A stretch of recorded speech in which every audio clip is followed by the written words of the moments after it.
So karon mga kapadyak natay di-update sa tong bike no. So nailista og bag-ong handlebar. So atong ditanggal guys no para mailista nato bag-o.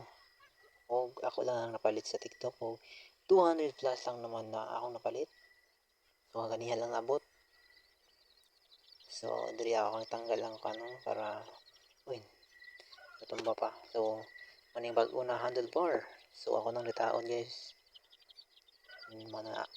Manang bag-o guys no. So mo ni atong bike na. So hapit ni Muhammad diri guys na ato ang pagtaod sa handlebar.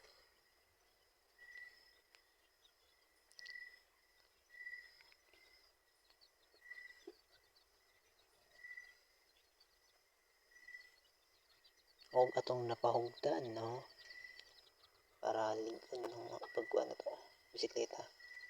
So ato nang gipang balik ang mga kuan.